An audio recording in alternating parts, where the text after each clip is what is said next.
Nós vamos estudar nesta noite, meus queridos irmãos, o texto de Êxodo, capítulo 27.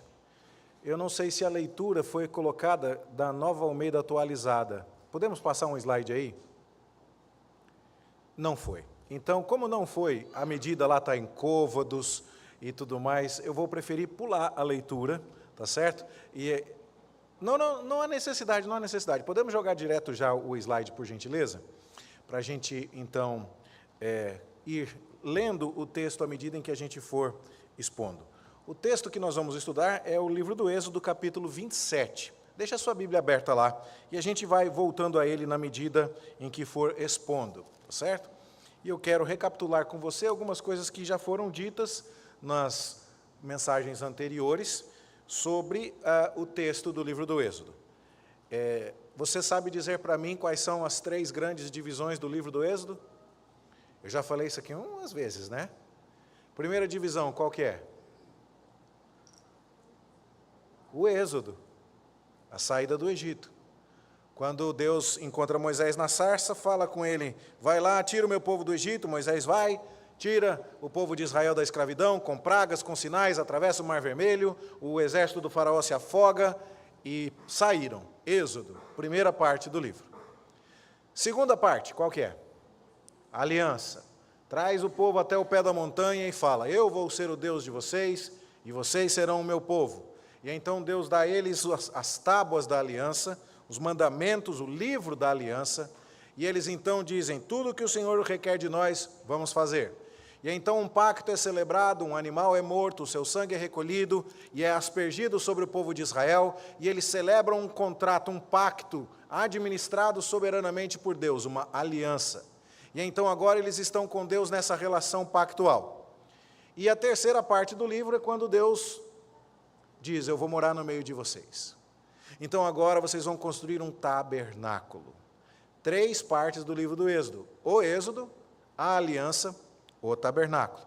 E nós vimos que a aliança termina no capítulo 24, e a descrição do tabernáculo e a ordem de Deus para que o tabernáculo seja construído começa no capítulo 25. E aí então, a partir do capítulo 25, eu estou controlando aqui agora, certinho, é que a gente vai ler, fala para os filhos de Israel me trazerem oferta, como você pode ver aí na projeção. Deus, curiosamente, aceita que o povo se aproxime e aceita as ofertas do povo. Deus, que havia banido Adão e Eva de sua presença, lá no Jardim do Éden, agora aceita que Israel venha para perto. E por quê? Porque agora ele está numa relação pactual com o seu povo, que é estabelecida na base de sangue. Há animais que foram sacrificados e morreram para dizer, nós podemos estar de novo em paz com Deus, porque alguém pagou o preço de morte que os nossos pecados requeriam. E nós estudamos isso quando falamos no livro do Êxodo, capítulo 24. Agora, então, o povo traz as suas ofertas para construir a casa de Deus, um santuário para que Deus habite no meio deles. Aquele privilégio que Adão e Eva tinham de morar com Deus lá no Éden é resgatado. Agora Deus habita no meio do povo de Israel. Não é exatamente do mesmo jeito, porque lá no Éden era um homem e uma mulher sem pecado, habitando com o Deus Santo. Aqui não, Deus continua santo, mas os homens são pecadores, e essa presença santa de Deus no meio do povo pecador precisa ser administrada com muito zelo, conforme as regras exatas de Deus. Caso contrário, os pecadores serão consumidos pela pureza do Deus Santo que habita no meio deles. Então, o santuário precisa ser construído exatamente como Deus mandar. E você vai ver que nós vamos estudar o tabernáculo, e vamos ver cada detalhe que Deus mandou, e vai chegar um momento aqui, em que nós veremos que, quando for narrar a maneira como o tabernáculo foi construído, será tudo repetido. E aí alguns se perguntam, mas por que precisa repetir? Não basta dizer, foi feito do jeitinho que Deus mandou? Não. A Bíblia se encarrega de repetir detalhe por detalhe, para ficar claro que aquela obediência que Adão não prestou no Jardim do Éden, é agora uma obediência que Moisés presta no deserto. Aqueles detalhes que Adão e Eva ignoraram quando comeram do fruto proibido, não são ignorados agora, para que Deus habite no meio do seu povo. Então, a construção do tabernáculo segue rigorosamente o plano de Deus, porque para que o homem possa vir de novo até a presença de Deus, tem que ser, como sempre foi, exatamente do jeito que Deus manda.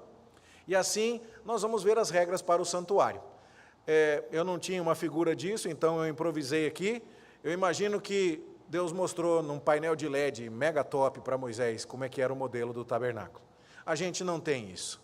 Deus não deixou as fotografias, mas Ele mostrou para Moisés o modelo certinho, e Moisés tinha que fazer exatamente igual. Bom, e o que a gente faz com os detalhes que a gente não tem? A gente não presta atenção neles, a gente não inventa moda, a gente não especula. O que Deus deixou registrado é o que era importante para que soubéssemos como Ele deveria ser adorado. E cada detalhe que Deus deixou, esses sim, precisam ser alvo do nosso estudo. Tudo que Deus escreveu é alvo do nosso interesse. Mas o que Deus não esclareceu, será que o altar era dessa ou daquela maneira? Tinha rebarba? Tinha alguma decoração? Não sabemos? Não nos preocuparemos. Nós vimos que Deus começa a descrever o tabernáculo pela arca, que é o objeto mais sagrado, é o símbolo da presença de Deus no meio do seu povo. É em cima da arca que Deus se manifesta, como uma coluna de nuvem durante o dia e como uma coluna de fogo durante a noite. A arca é o símbolo do pacto, é o símbolo da presença de Deus no meio do seu povo, e por isso é o primeiro móvel a ser descrito para Moisés. Depois a tampa da arca, o propiciatório. Esse Deus que virá e habitará no meio do seu povo, precisa exercer misericórdia, precisa ser propício aos pecadores no meio de quem ele habitará. Então ali, naquele assento de misericórdia, que também é uma tradução possível para o nome dessa tampa, Deus se faz presente. Embaixo da tampa estão as 2 tábuas da lei de Moisés, mas em cima da tábua é aspergido o sangue. É como se Deus dissesse: a minha presença santa, o meu trono celestial está aqui no meio de vocês, israelitas. E a lei que vocês não cumprem continua sendo o fundamento de nossa relação. Ela continua guardada na Arca da Aliança, mas a penalidade que vocês mereciam receber foi prestada por um substituto. O sangue dele está diante de mim aqui. Ele é aspergido nessa tampa, e por causa desse sangue eu posso perdoar vocês, ser favorável a vocês, ser propício a vocês. Então, o propiciatório fala disso. Depois nós vemos uma mesa, terceiro móvel que Deus descreve, uma mesa que nos lembra das refeições que celebram o pacto de Deus com o seu povo. Primeiro Deus se faz presente em santidade, depois Deus perdoa no propiciatório, e depois Deus chama para a comunhão, através de uma refeição, uma mesa de pães que é colocada no tabernáculo. Lembra do cuidado de Deus. Deus vai sustentar o seu povo com maná vindo do céu, da sua provisão. Lembra que Deus está interessado no seu povo, cuidando dele, e que Deus chamou esse povo para um relacionamento próximo, celebrado através de uma refeição. Depois nós vimos o candelabro, uma fonte de luz, que era literalmente construído na forma de uma árvore de amendoeira, lembrando aquela árvore do Jardim do Éden, que agora era inacessível para pecadores. Lembrando a luz da presença do Senhor, que agora se faz presente no meio do seu povo. Lembrando que Deus os guiaria pelo deserto, através da coluna de fogo, mas principalmente pelo fato de serem amêndoas. Amêndoas são as primeiras coisas a surgirem quando a primavera está chegando. A amendoeira anuncia antes da hora a vida que virá, assim que a estação do inverno se acabar.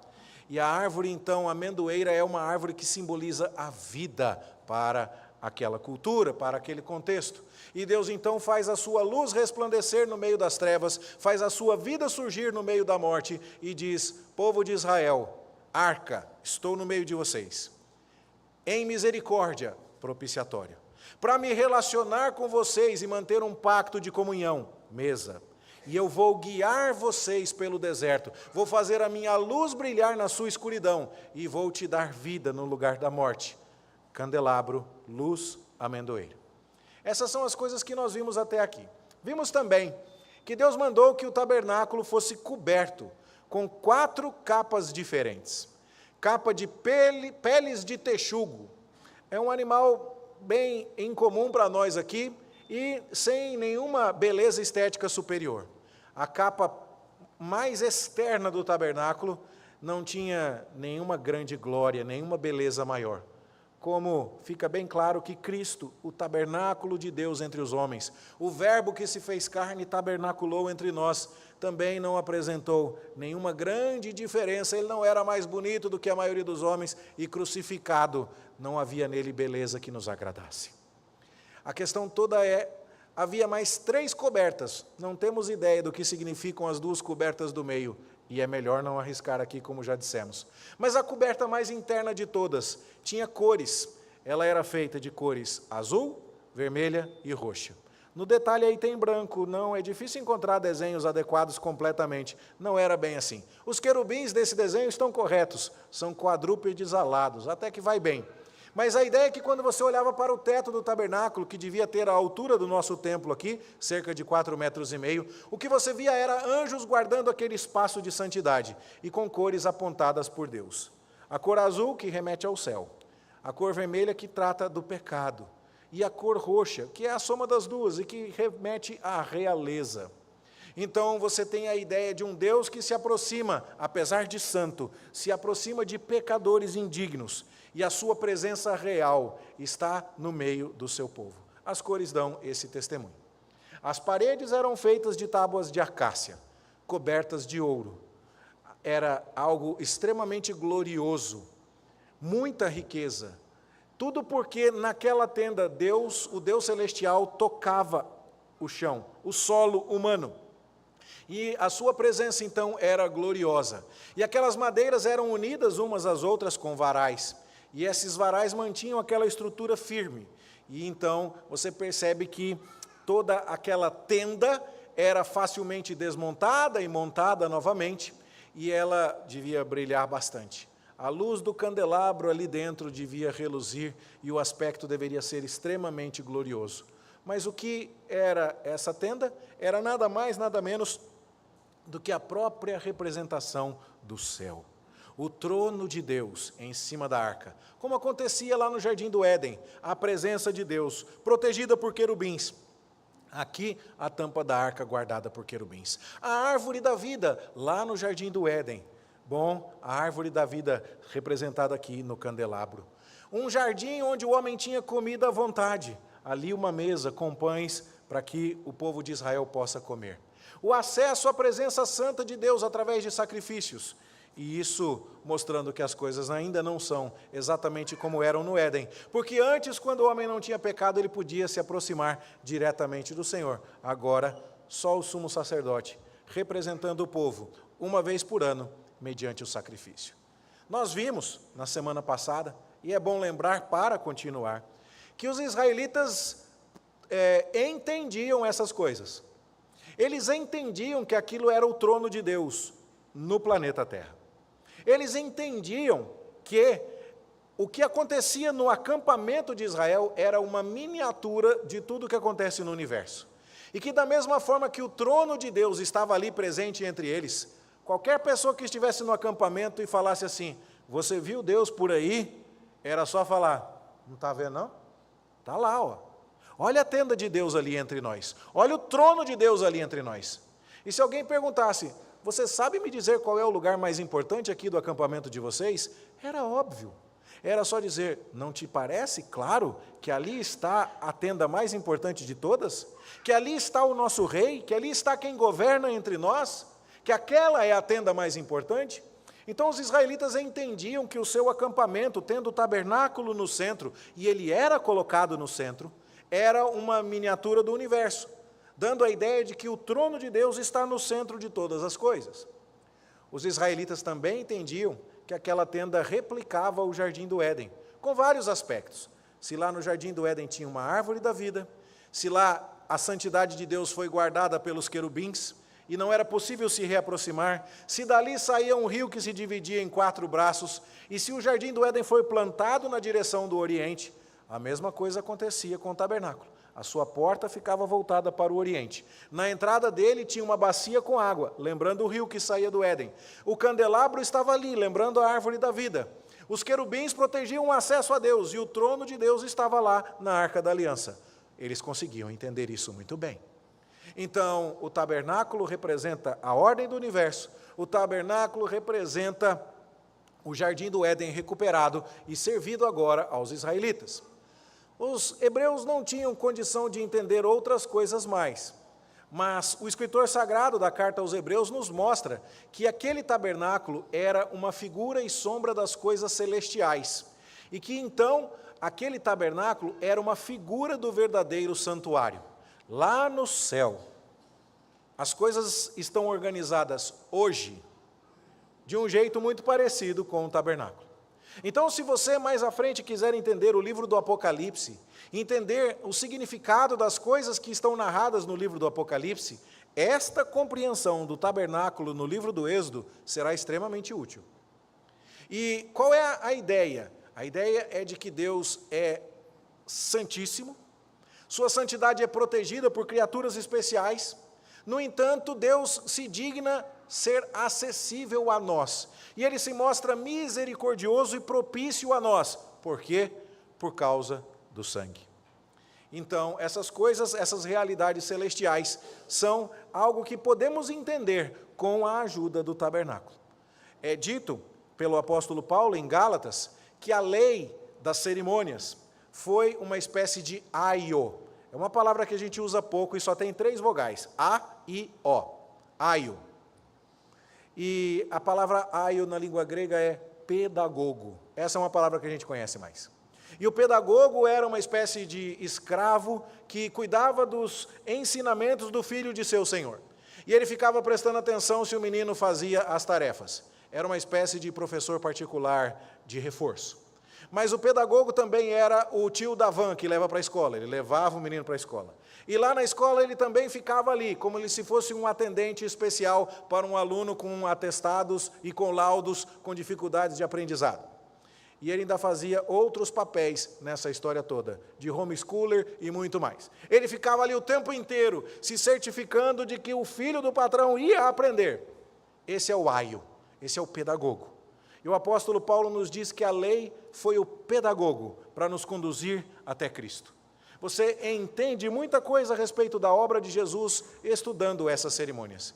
E o que a Escritura nos confirma a respeito disso, e que também já vimos, que o Verbo se fez carne e habitou entre nós. O texto de João diz literalmente, armou a sua tenda, tabernaculou entre nós. E mais tarde, no livro de Apocalipse, o apóstolo João vai dizer que ele ouviu uma voz vinda do trono, o trono de Deus, que no tabernáculo estava em cima da Arca da Aliança. Eis o tabernáculo de Deus entre os homens. Cadê o tabernáculo? Será que eu vou encontrar uma tenda lá no céu? E a resposta é não. Deus habitará com eles. É o Deus que se fez carne, como diz o texto de João, que habita entre nós. O tabernáculo é Cristo. O tabernáculo aponta para Cristo. E então nós precisamos olhar para tudo aquilo que está simbolizado naqueles móveis, naquela estrutura, e enxergar Jesus. Veja o poder de síntese, a coerência e a beleza do nosso Deus. O tabernáculo aponta para uma microestrutura do universo. O tabernáculo aponta para o jardim do Éden. O tabernáculo aponta para o santuário celestial. O tabernáculo aponta para Cristo. Todas essas coisas convergem na pessoa do nosso Senhor e Salvador Jesus Cristo, em quem não foi encontrada grande beleza ou formosura. Você olha para o aspecto dessa tenda e diria, é uma tenda. Você olha e não vê grandes novidades, mas ali habita um mundo de tesouros preciosos. Debaixo daquela tenda, só o ouro. Debaixo daquela tenda, o trono de Deus. Hoje, na escola dominical, falávamos a respeito disso, que Jesus veio como o Rei dos Reis. O reino de Deus foi inaugurado, mas ele não foi reconhecido como rei por muitos. Foi zombado. Na sua cruz havia uma placa dizendo, aí o Rei dos Judeus, uma placa de zombaria.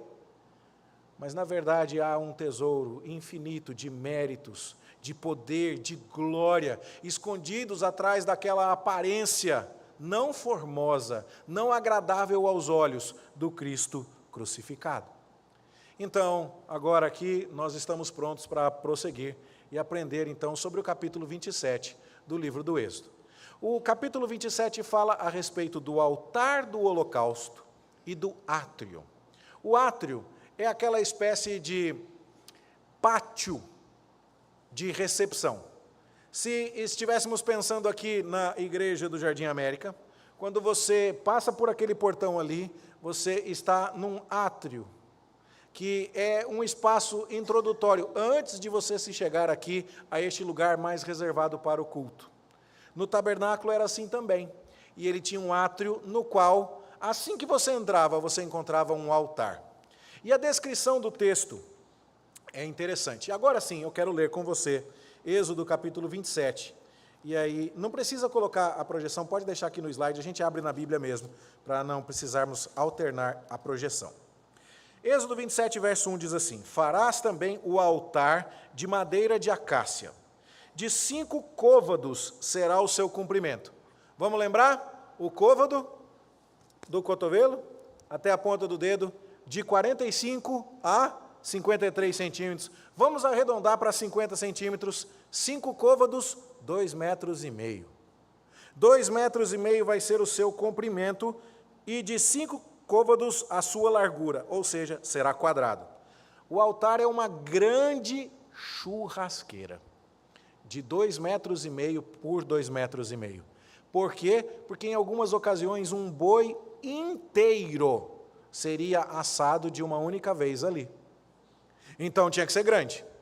2,5 metros por 2,5 metros, eu não sou de churrasco, mas feijão, dá para pôr o boi inteiro, não dá? Cabe direitinho, não vai faltar espaço ali, tá certo? E aí então, e de 3 côvados à altura, 3 vezes 50 centímetros, 1,5 metro a altura. É razoável a altura desta grande churrasqueira, tá certo? Dos 4 cantos farás levantar-se 4 chifres, os quais formarão uma só peça com o altar, e o cobrirás de bronze. Aí a pergunta é, chifre? Chifre é uma coisa que na nossa cultura não é muito legal, né? Falar que alguém teve chifre não é um bom elogio, não é uma história que a pessoa gosta de sair cantando ou contando por aí. Pois bem, chifre naquela cultura tem um significado completamente diferente. E basta que você assista algum vídeo de um búfalo lutando com um leão, que você vai ver que o leão tem as garras, ele tem a boca, ele tem muita força, mas o búfalo com aquele chifre põe o seu respeito. É um sinal de poder na cultura antiga. E quando você vê, por exemplo, que Ana, a mãe do profeta Samuel, tem a possibilidade de gerar um filho, ela fica grávida com a bênção de Deus, e vai nascer o seu primeiro filho, Samuel, ela canta. E o cântico de Ana, no primeiro livro de Samuel, no capítulo 2, verso 1, ela diz assim, que o Senhor exaltou a minha força. Só que a palavra força lá foi traduzida para que a gente pudesse entender do que a Ana está falando.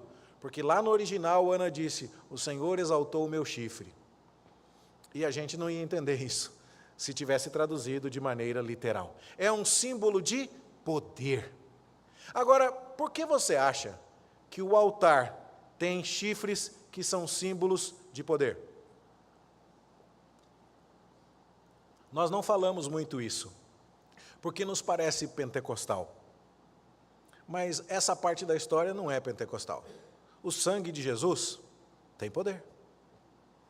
O sangue de Jesus é poderoso para nos perdoar. A gente não entende na extensão que muitos, mistificando a coisa, vão propor, mas o fato é que o sangue de Jesus tem poder. Porque quando o sangue de Jesus é apresentado a Deus, fica bem claro que Deus diz, isso basta, isso é o suficiente. Esse sangue é poderoso para que eu perdoe pecadores. Já tivemos a chance de dizer aqui, não é que o sangue de Jesus tem mais poder do que a unha de Jesus ou que o cabelo de Jesus, não é isso. Se alguém fosse capaz de pegar uma máquina do tempo, viajar até a cruz, colocar um tubo de ensaio ali do lado da cruz e recolher um pouco do sangue que estava escorrendo, não dava para montar uma bomba atômica com aquele sangue ou fazer qualquer pesquisa fantástica com aquilo. Não, é só sangue mesmo. Sangue do nosso Salvador, divino, humano, encarnado, sangue. O problema não está nos méritos do sangue, mas no que o sangue representa. A vida da carne está no seu sangue, diz o texto de Levítico. Testemunhas de Jeová não entendem isso muito bem e proíbem a transfusão de sangue por entenderem que você mistura a alma de uma pessoa com a outra quando recebe uma transfusão de sangue. Não é essa a ideia. É que se eu tirar todo o seu sangue, o que acontece com você? Você morre. E se eu apresentar o seu sangue para Deus, dizendo, Deus, morreu, cadê o atestado de óbito? Está aqui o sangue. Então o que tem poder é o sangue de Cristo, que era simbolizado no sangue dos animais que ali eram oferecidos.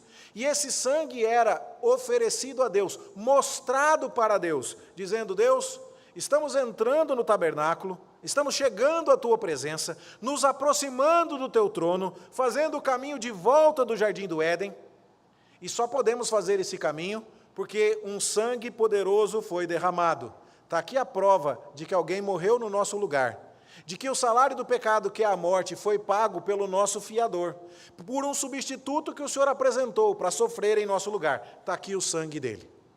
Esse sangue era levado uma vez por ano lá na tampa da arca, lá no propiciatório. Mas nos demais dias do ano, esse sangue era passado com o dedo no chifre do altar. Por que no chifre? Um símbolo de poder? Possivelmente, mas por uma questão aparentemente simples. Deus está nos céus e olhando lá de cima, o que ele vê quando enxerga o altar? Quais são as partes mais protuberantes, mais visíveis do altar? O chifre. Então é ali que será exibida a prova de que alguém morreu no lugar do pecador. É ali que o sangue será passado com os dedos do sacerdote. Essa é a ideia.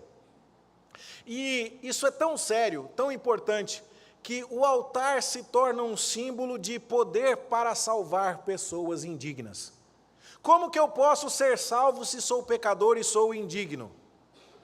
Gruda no altar, porque lá tem o sangue de alguém que morreu por você, alguém que morreu no seu lugar e é poderoso para te salvar. E é curioso que se você ler a história do filho de Davi, Adonias, que tentou um golpe de estado e queria reinar no lugar de Salomão, a sua conspirata foi descoberta, e ele então seria condenado à morte. E o que Adonias faz? Ele corre até o altar e segura no chifre. É como se ele dissesse, Deus, socorro, só tem um lugar para salvar um pecador como eu, poderoso o suficiente para me livrar dessa morte. E ele gruda no chifre do altar. Essa é a ideia. Então, o chifre tem esse papel, e essa é a descrição do altar. Será que o altar ficaria numa posição mais elevada? Você vê nesse desenho, por exemplo, eu não creio que foi assim, tá? Eu não creio que havia 4 entradas para o altar, nesse formato aí de cruz, 4 rampas diferentes. Parece-me que havia uma rampa só, e que essa rampa era feita de terra, e que a base dela era feita de pedras não trabalhadas, como nós já tivemos a chance de dizer. Mas, veja o que diz Êxodo 20, não subirás por degrau ao meu altar, para que a tua nudez não seja ali exposta. Ou seja, Deus queria que fosse feita uma rampa, e bastante larga, porque o estilo da roupa do sacerdote era tal, que se ele subisse, e devia ser uma altura considerável para que a sua nudez pudesse ser exposta, então se ele subisse naquele lugar, não haveria chance, não haveria ângulo, para que as pessoas que estivessem mais abaixo pudessem contemplar a sua nudez. E o texto de Levítico 9 diz que quando o tabernáculo foi inaugurado, Arão levantou as mãos para o povo e o abençoou e desceu, havendo feito a oferta pelo pecado. Ele sacrificou no altar. Então tudo nos leva a crer, por causa dessa descrição, que o altar ficava numa posição mais elevada em relação ao solo. Numa estrutura que era feita de pedras não lavradas, numa rampa que era feita de terra. E por quê? Para que o altar estivesse muito visível a Deus que o contempla do céu. Aliás, tudo que era para ser mostrado para Deus, para ser enviado para Deus, estava nessa posição elevada. Porque, uma vez queimado ali no altar, subiria para Deus na forma de fumaça, até chegar às narinas do Senhor como aroma agradável. Então, essa é a ideia. Quando você, então, pensa no altar do holocausto, que aqui nesta figura está comparado em dimensões com o templo que está ali atrás, você vê que o altar aqui na maquete do tabernáculo, infelizmente, não foi colocado numa rampa, Mas é bastante claro que o altar do templo, em todas as considerações que você vê, e em todas as maquetes, o altar do templo é feito de maneira elevada. É porque, segundo entendo, e com base nesses versículos que te apresento agora, o altar do tabernáculo também deveria ser mais elevado, tá certo? E a ideia de queimar é justamente de enviar para cima. E você já coloca o altar numa posição mais elevada, que é para encurtar o caminho. Então você já levanta o altar, já coloca o chifre e já passa ali o sangue para dizer: Deus, o Senhor está vendo? Colocamos aqui na posição mais visível ao Senhor. Deus não precisa dessa ajuda, mas o símbolo é que é importante para nós aqui. Então, estamos enviando para o Senhor a prova, o sacrifício que foi oferecido no nosso lugar. Chegou aí, Deus, nós não conseguimos pegar o boi e jogar para ver se ele grudava numa nuvem, mas nós pudemos queimá-lo para que a fumaça dele subisse até o Senhor. Nós não trouxemos um atestado de óbito do boi com definições e assinaturas das autoridades do IML, mas nós trouxemos o sangue dele para mostrar que ele morreu. Essa é a ideia. Para chegar até Deus, para poder fazer o caminho de volta em direção ao trono de Deus, aquele trono do qual o homem foi banido lá no Éden, precisa morte. O salário do pecado é a morte. E Deus quer ver quem foi que morreu. E Deus quer receber esse corpo que foi morto, na forma de fumaça, e um atestado de óbito, na forma de sangue. E esse sangue será esfregado nos chifres do altar. Isso será poderoso. Isso vai bastar. Com esse sacrifício, você pode chegar. E é assim que o tabernáculo aponta para Cristo. Mas como você pode bem imaginar, cheiro de sangue não é um negócio muito agradável, né? Já foi em açougue? O cheiro já grudou na roupa? Roupa de lã, você sai do açougue e fica com aquele cheiro, não é? Não é uma coisa muito agradável. O tabernáculo era isso. Era um açougue sem refrigeração, no meio do deserto, a céu aberto. Quando nós imaginamos o que aconteceu, por exemplo, na inauguração do Templo de Salomão, 22 mil bois sacrificados num único dia. Há alguns relatos do Talmude babilônico que dizem que os sacerdotes que imolavam esses bois estavam num recinto com sangue até as canelas.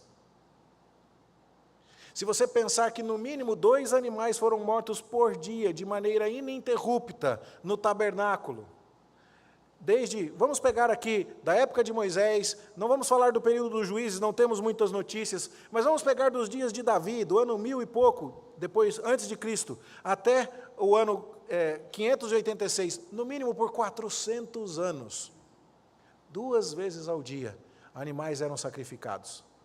Quanto sangue foi derramado ali? Para que ficasse claro, vocês podem vir até mim, mas não é de graça. Vocês podem se aproximar, mas alguém tem que pagar a conta.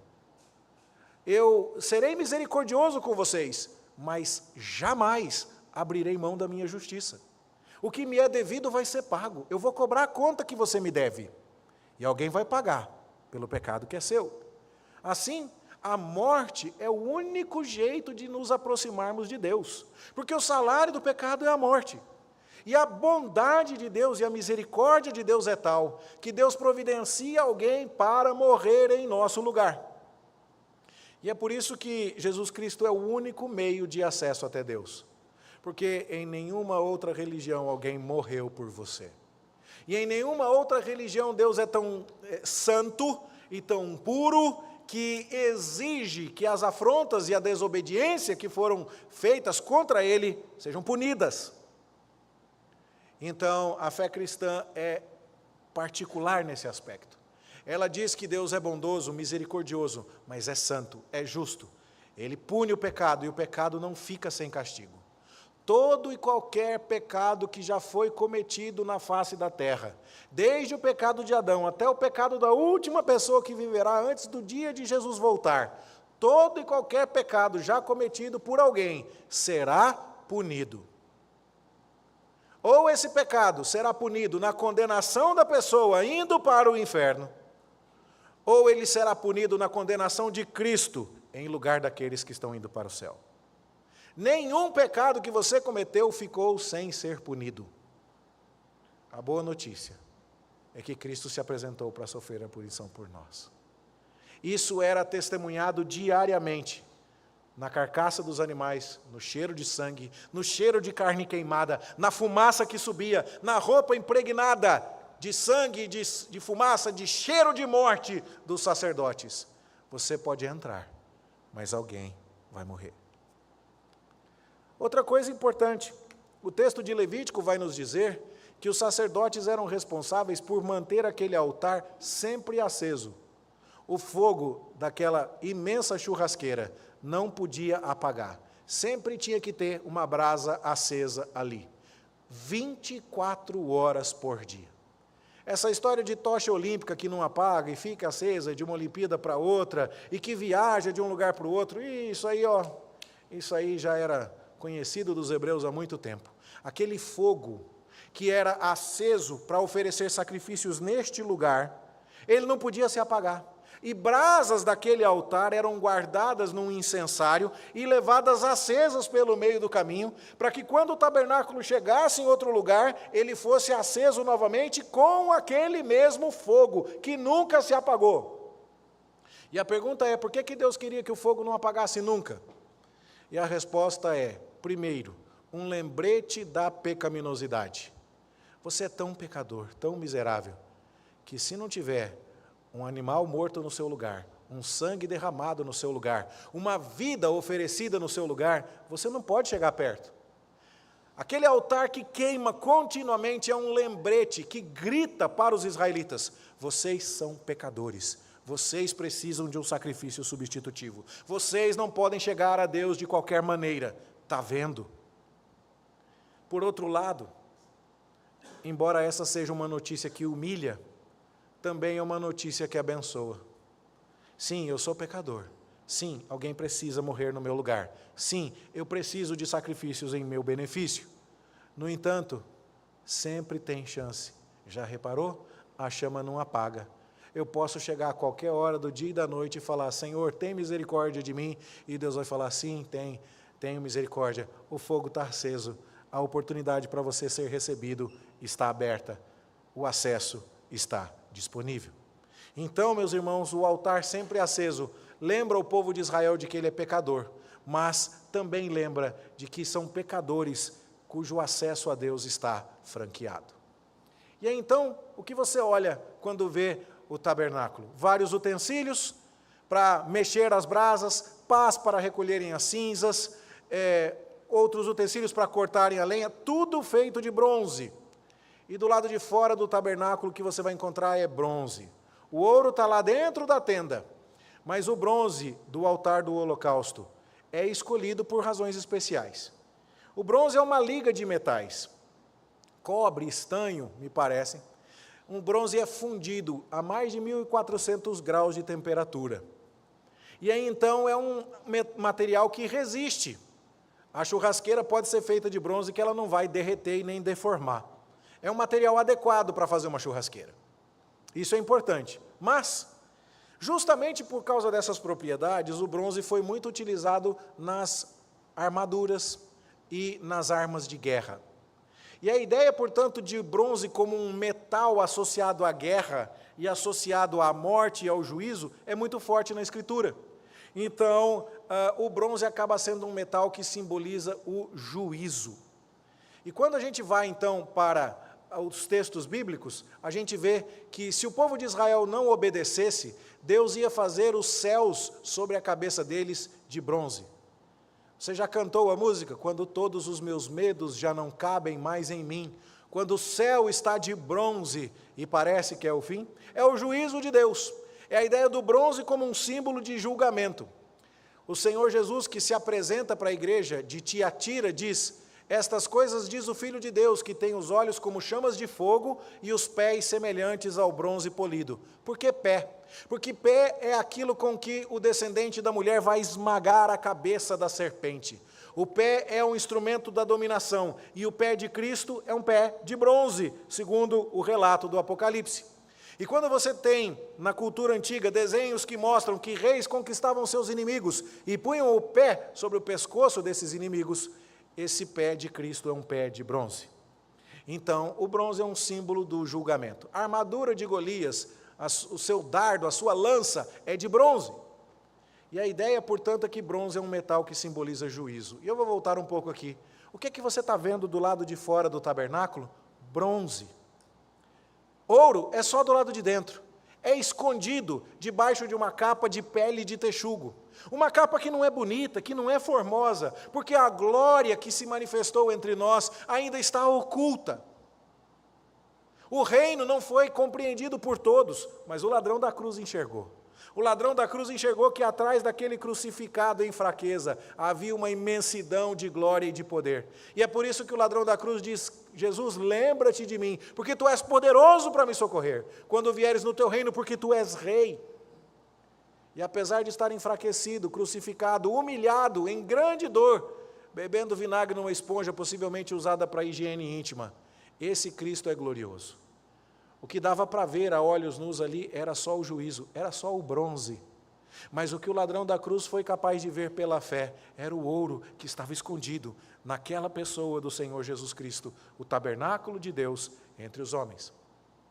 Nós também podemos dizer que é possível perceber uma sequência de nobreza nos materiais à medida que você caminha para perto do trono de Deus.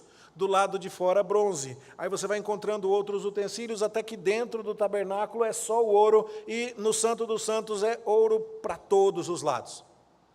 E assim a gente percebe que, à medida em que você caminha para a direção de Deus e para a glória, a beleza estética e a nobreza dos materiais utilizados também vai aumentando. Bronze do lado de fora, ouro do lado de dentro. Essa é a vida cristã. Agora, na presente etapa de nossa vida, nós vamos enfrentar dificuldades, nós vamos enfrentar perseguição, nós seremos maltratados, vai parecer que não vale a pena. Muita gente vai olhar para nós e dizer: não entendo por que você é cristão. Essas pessoas não viram a glória, elas não viram o ouro, elas não entendem que na pessoa de Cristo, Deus encarnado entre nós, há glórias e tesouros maravilhosos. O apóstolo Paulo fala que é em Cristo que habita toda a plenitude da divindade e que nele estão escondidos todos os tesouros da sabedoria e do conhecimento. Cristo, para essas pessoas, é visto com olhos apenas humanos. O que elas conseguem enxergar é só a pele de animais. Elas não conseguem enxergar que Cristo é puro ouro para a nossa salvação. Talvez elas até concordem que ele sofreu o juízo. Talvez elas até admitam que ele sofreu na cruz. Talvez elas estejam vendo o que acontece do lado de fora no átrio, mas o que elas não conseguiram ver é o que acontece lá dentro, quando ele entra na presença de Deus com o seu sangue, sendo ele mesmo o sumo sacerdote eterno, e rasga o véu e nos introduz na presença gloriosa do Senhor. É isso que o tabernáculo nos convida a enxergar, meus irmãos. E então agora nós vamos para a descrição do átrio. Quando Deus fala com Moisés do átrio, o átrio é tanto o espaço, digamos, o terreno, é o lote, o átrio é o lote, onde fica o tabernáculo. Mas ele também é chamado, às vezes, pelo nome de átrio, para descrever o muro. O que a gente faz quando a gente compra um lote? Quer carpir, quer murar, para definir a extensão da nossa propriedade.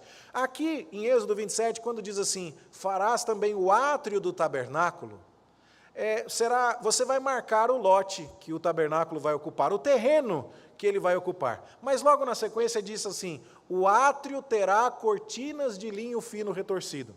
Dando uma ideia, então, que com essa palavra átrio, Deus está descrevendo o muro feito de pano, que vai delimitar o espaço que vai conter o tabernáculo.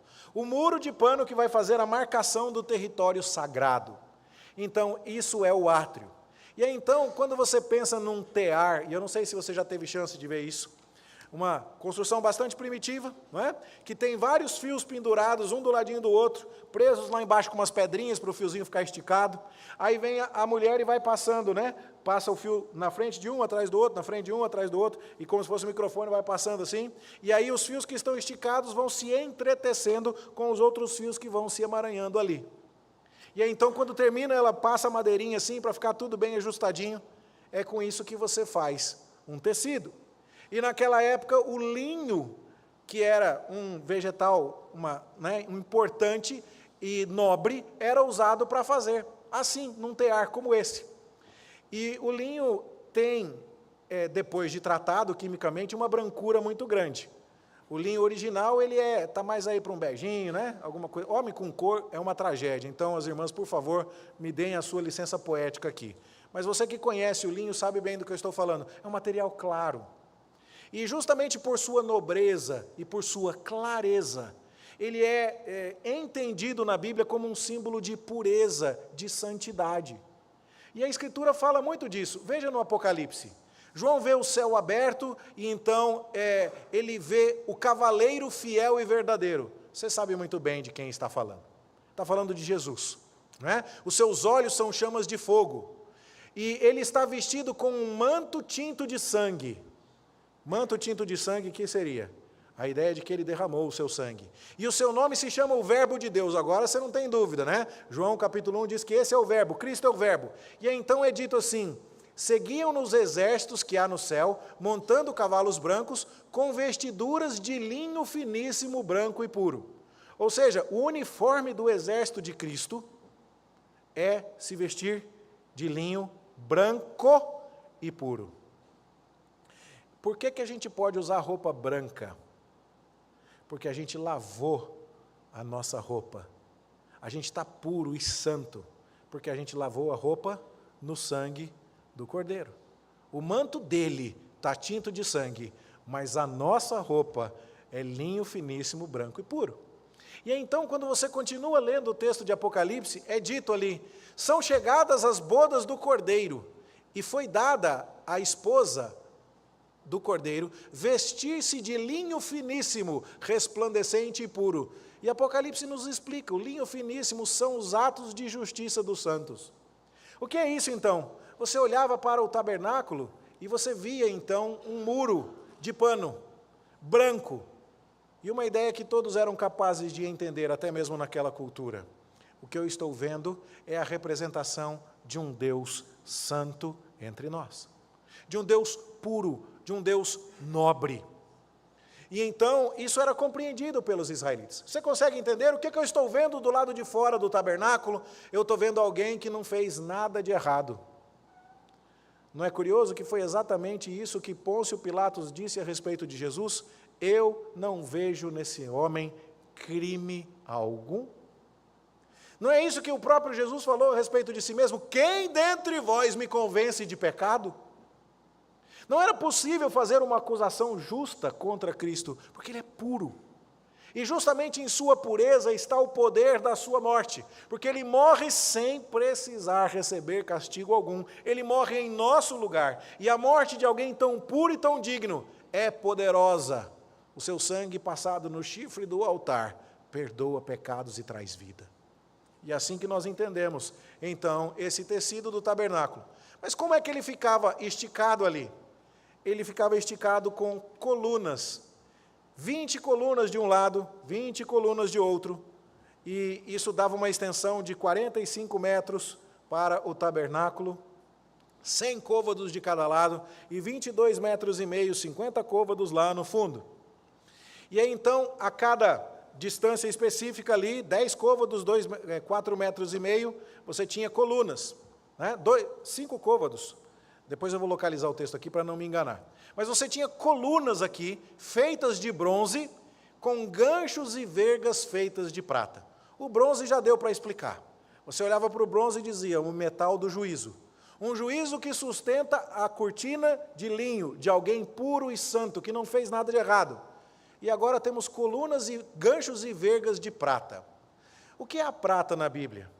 Bom, a prata na Bíblia, quando você lê o livro do Êxodo, para entender o que os israelitas pensavam da prata, ela é o metal da redenção. Quando os israelitas saíram do Egito, foi o sangue do Cordeiro que os libertou. E aí então Deus diz assim: eu tirei vocês do Egito, eu trouxe vocês da escravidão para a liberdade, a vida de vocês é minha, e vocês estão me devendo.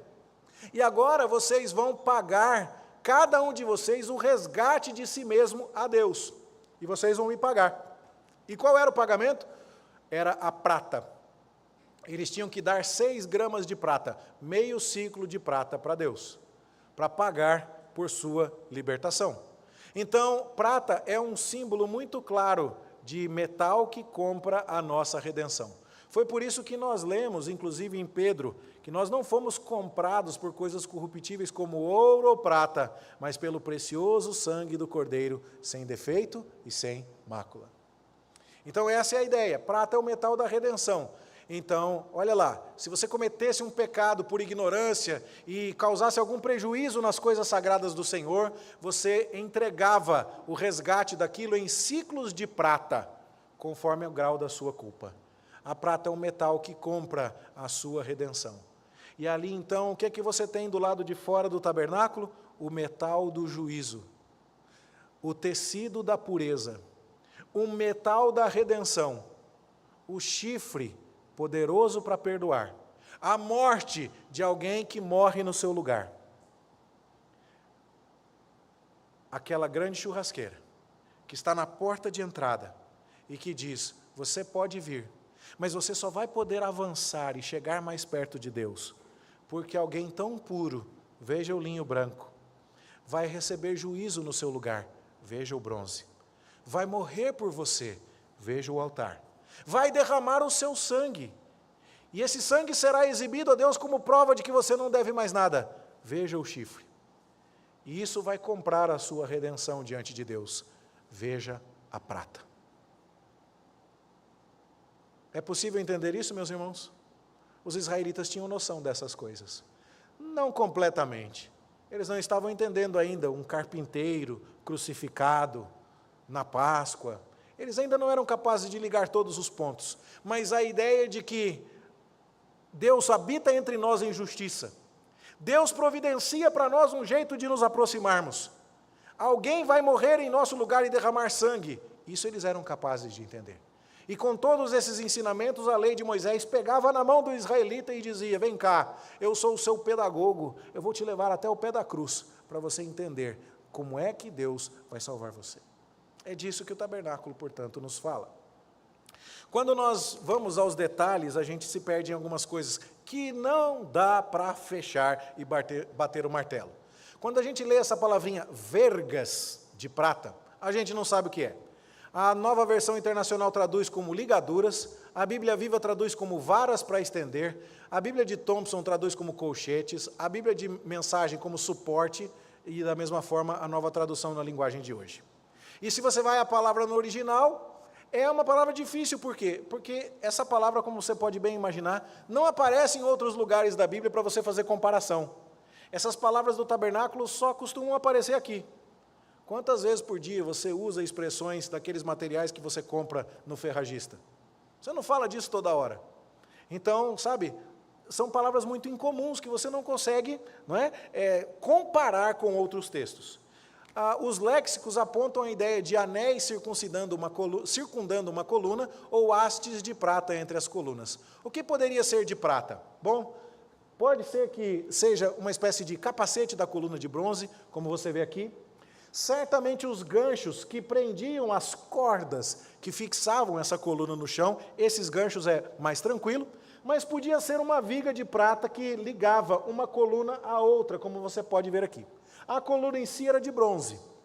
Então, a verga pode ser isto, ou provavelmente pode ser isto, que é um anel circulando a coluna. Mas a coluna era redonda, era quadrada? A Bíblia não fala, a gente não precisa se preocupar com isso. Porque isso não vai fazer diferença para Deus.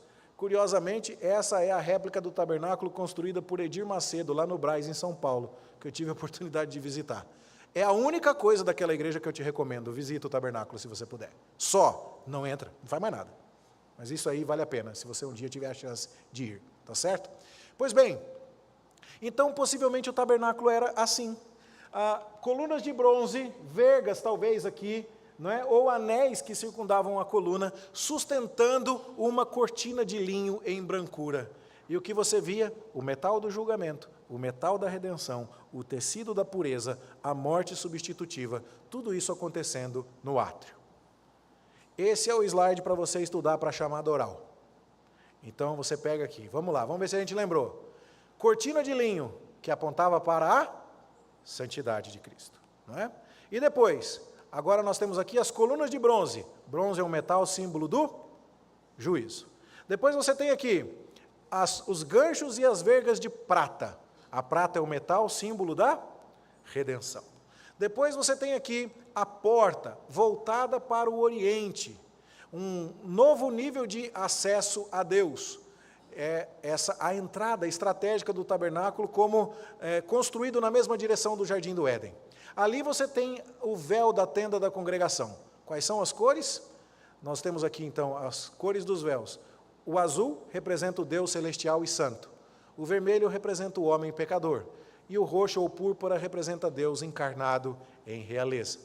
E ali você tem então agora o átrio, o altar de bronze, que é o símbolo do sacrifício substitutivo, e você vai ter ali no altar o chifre, o símbolo do poder para perdoar pecados. O desenho só não ficou melhor porque o altar está no nível do solo, e ele possivelmente era mais elevado. Mas eu não tenho nenhuma maquete do tabernáculo que eu tenha encontrado na internet, e eu não desenho bem, que eu possa dizer assim, olha, essa aqui ficou alinhada com tudo que eu consegui levantar a respeito do tabernáculo. Todas elas têm sempre um errinho ou outro. Mas o importante é que com isso aqui você consegue entender as lições. Agora, me diga aí, o que é que você está vendo? Você precisa da ajuda de Deus para olhar para isso e enxergar as coisas corretamente. Os israelitas precisaram do modelo que Deus entregou para Moisés, um modelo que tinha a ver com os símbolos que eles eram capazes de perceber, para que eles pudessem entender as coisas que Deus estava para fazer, para trazer a humanidade novamente para perto de si através do sacrifício do seu filho.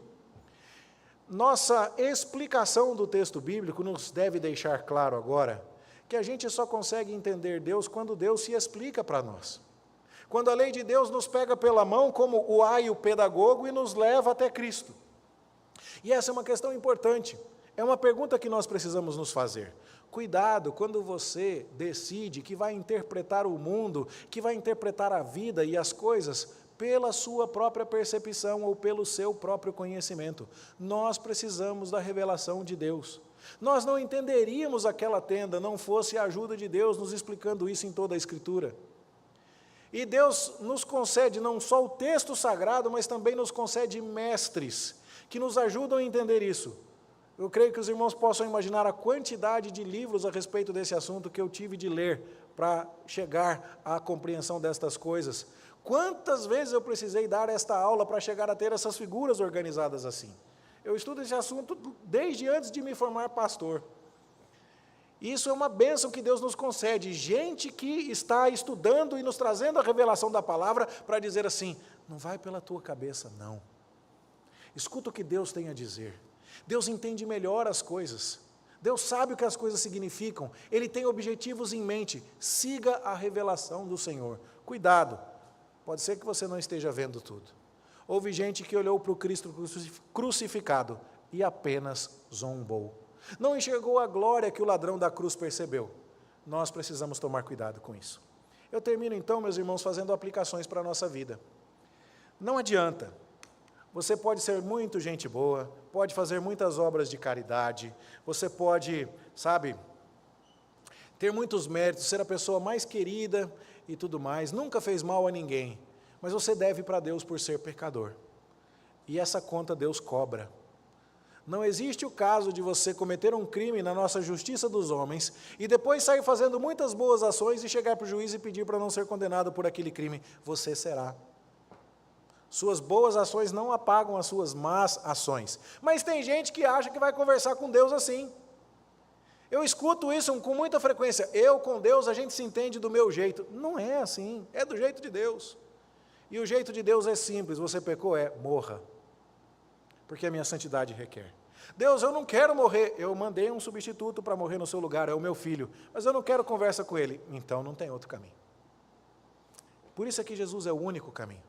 Por isso é que nós precisamos pregar corajosamente que não existe proposta de ecumenismo. Não existe mistura do caminho de Deus com o caminho humano. Não é para que sejamos, mais aceitáveis numa sociedade tão pluralista e tão aberta, que nós vamos baixar as exigências do Evangelho. Deus não fará isso. Nós não temos autoridade para fazer a mesma coisa. O único caminho é a morte de um substituto, é a cruz. E é por isso que a cruz é tão central para nós. O sangue de Jesus derramado em nosso lugar. Então, agarre-se aos chifres. O sangue de Jesus tem poder.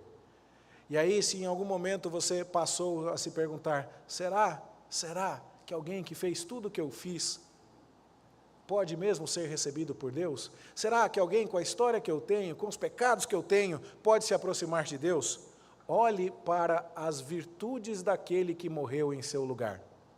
E se pergunte se a perfeição de Cristo bastou para agradar a Deus. Para de olhar para o tamanho do seu pecado e para o tamanho da sua dívida e começa a olhar para as glórias e para a riqueza e para o tesouro do seu fiador. E comece a olhar que Cristo tem na sua morte tesouros infinitos para pagar o pecado de todos aqueles por quem ele morreu. Ele podia ter pago pelo pecado da humanidade inteira e ia sobrar mérito. Não falta mérito na morte de Cristo. Mas ele morreu por seus escolhidos. E se você é um deles, não se acanhe, não se entregue ao desespero. Há mérito suficiente no sangue desse cordeiro para perdoar e salvar você. Então, lembre-se, foi o juízo dele, o bronze que caiu sobre ele, que comprou a tua salvação. Assim sendo, não despreze esse sacrifício. Não viva, depois de redimido, depois de comprado por esse sangue, uma vida que parece menosprezar o alto preço que Jesus pagou por você. O escritor sagrado vai nos dizer que se depois de termos entendido tudo isso, vivermos deliberadamente em pecado, nós estamos menosprezando o alto custo do sacrifício de Jesus. Não pode ser assim. Olhemos para o seu sacrifício, olhemos para a sua oferta, que nos redimiu, e vivamos uma vida digna. O caminho de volta para Deus é Cristo, e esse Cristo prefigurado no tabernáculo. Se a porta do Jardim do Éden apontava para o Oriente, a porta do tabernáculo aponta para o Oriente. Deus está chamando pecadores. Os pecadores que entram pela porta do tabernáculo virada para o Oriente, podem chegar até lá no fundo, até porque o véu já se rasgou. Mas na entrada do tabernáculo tinha um altar de sacrifícios. E hoje não tem mais esse tabernáculo e não tem mais o véu.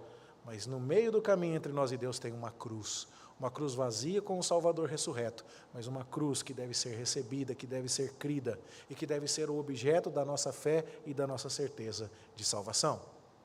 O que os israelitas viam naquilo? Algumas coisas. Eles viam o metal do juízo, eles viam o metal da redenção, eles viam o tecido da pureza, eles viam a morte do substituto. O que eu e você podemos ver no tabernáculo? Nós podemos ver a imensa sabedoria de Deus. Nós podemos ver que quando Deus nos manda fazer algo, Ele sempre tem um propósito em mente. Que quando Deus nos diz, faça isso desta maneira, nós não devemos ficar inventando moda e seguir a nossa própria opinião. Cada detalhe do tabernáculo tinha um significado ali. E alterar os detalhes de construção do tabernáculo seria arranhar a imagem que Deus queria construir na mente dos israelitas. E é por isso que é tão sério, porque Deus diz para nós que nós precisamos nos reunir hoje, como igreja, que nós precisamos fazer isso no dia do Senhor, que nós precisamos fazer isso cercados de irmãos para que tenhamos oportunidade de cumprir os mandamentos dirigidos uns aos outros, que nós precisamos estudar a palavra, cantar a palavra e orar a palavra.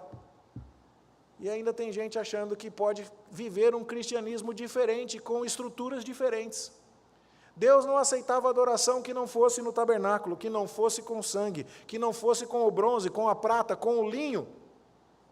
E Deus não aceita a vida cristã que não seja no meio do seu povo, no dia do Senhor, com todas as estipulações de Deus. Não ousemos alterar nada, porque em tudo Deus está manifestando a sua glória. Sabe o que vai acontecer lá no céu? A continuação disso tudo.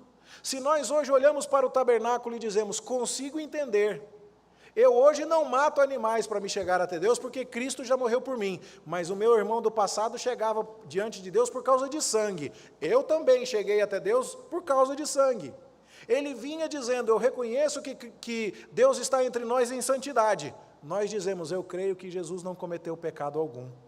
Eu creio, dizia o israelita, que esse sangue aqui aspergido ou passado com o dedo no chifre é poderoso para me livrar. Nós também cremos que o sangue de Jesus é poderoso para nos perdoar de todo o pecado. Existe uma continuidade entre o que fazemos aqui hoje e o que eles faziam em Israel há 1440 anos antes de Cristo. Da mesma forma, há uma continuidade entre o que nós fazemos agora e o que toda a multidão de todo povo, língua, tribo, raça e nação fará pelos séculos dos séculos, louvando ao Cordeiro, conforme está escrito no livro do Apocalipse. E uma pergunta interessante é, se você não gosta de estar aqui, será que você ia gostar de estar no céu? Tem gente que acha que vai gostar de estar no céu, mas odeia estar na igreja. Não faz sentido! A gente olha para o tabernáculo e diz assim, eu entendi a mensagem, é nisso que eu creio, é dessa história que eu faço parte, eu sou a sequência do que Deus revelou aos nossos irmãos do Êxodo. Mas a gente olha para o Apocalipse e diz, é naquilo que eu creio também, e é por isso que eu hoje estou aqui, nesse momento da história da redenção, vivendo o plano de Deus, na casa de Deus. Por isso que a gente lê o Salmo 84 e diz assim, minha alma suspira e desfalece pelos teus átrios. Eu encontrei os teus altares. E por que a gente canta isso sendo cristão? Porque nós estamos falando do altar em que Cristo foi sacrificado, é a cruz. Onde são os átrios da casa de Deus? É aqui, hoje, estar na igreja. Minha alma suspira e desfalece. Qual foi a última vez que você ficou chateado porque perdeu um culto? Essas coisas precisam acontecer. Porque tem gente que acha que está indo para o céu, mas não tem o menor prazer de estar na igreja. Não tem o menor prazer de cultuar a Deus, de oferecer a Deus sacrifícios de louvor. Hoje nós não trazemos animais para derramar sangue, mas a gente traz a nossa vida. Por isso a gente cantou, eu venho minha vida oferecer como oferta de amor e sacrifício. Eu ocupo a minha mente com as coisas de Deus, por isso nós lemos em Romanos, apresenteis os vossos corpos por sacrifício vivo, santo e agradável a Deus, que é o vosso culto racional. Mas a gente não quer ocupar a cabeça, a gente não quer nem pensar em Deus, a gente não quer ler livros sobre Deus, não quer ler escritura para conhecer sobre Deus, a gente quer ocupar a mente com qualquer outra coisa, menos com Deus. Ué, você não quer oferecer sacrifício para Deus? Sem sangue, porque Cristo já fez o dele, mas você não quer se oferecer em sacrifício para Deus? Você não quer dar um espaço na tua vida para Deus? Você acha mesmo que está engajado nessa história? Isso é importante, queridos, nós temos que ser o povo que ama a igreja, nós temos que ser o povo que ama a Bíblia, nós temos que ser o povo que ama cantar para Deus, nós temos que ser o povo que quando acorda às 5 horas da manhã e sacode o filho e fala, ele ressuscitou, a gente vibra!